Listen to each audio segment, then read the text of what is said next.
I pozdrav svima ljudi sa TikToka i sa YouTube ovoga shortsova. Evo nas u 43. danu, kao što možete da vidite, stomačić je znači vidno porastao. Znači evo vidite, gledajte. Znači ovako malo kad se prodrma stomačić, dođe do toga da prikaže se mala bebica.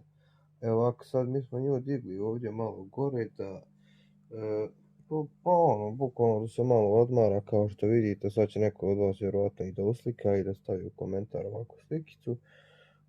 I dalje ne znamo broj bebica, rečeno nam je na ultrazvuku da će biti 3 bebice, preko 3 bebice tačnije. Sad ne znamo šta da očekujemo. Da napomenem opet, zaista mnogo upita imamo vezanih za koliko će biti para štenci, šta ja znam, kako će izgledati, ovako, onako. Znači ljudi, zaista nemam te informacije zato što još uvijek su u njoj, kao što vidite, s njime stomak.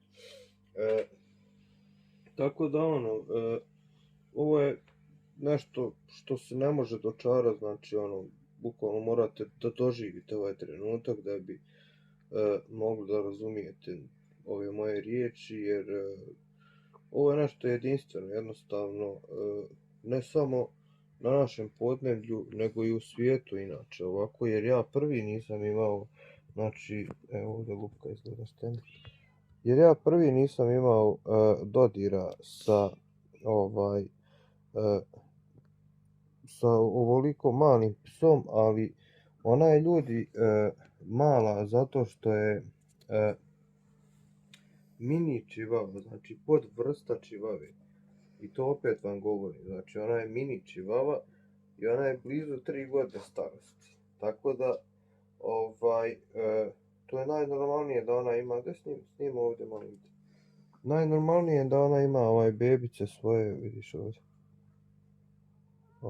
Najnormalnije je da ona ima svoje potomstvo i da ima svoje bebice i sve to tako da bude, mi nju čuvamo, znači naravno izbjegavamo maksimalno što možemo i stres. Dakle, sve živo vezano za nju što se tiče stresa, što se tiče bilo čega, mi izbjegavamo.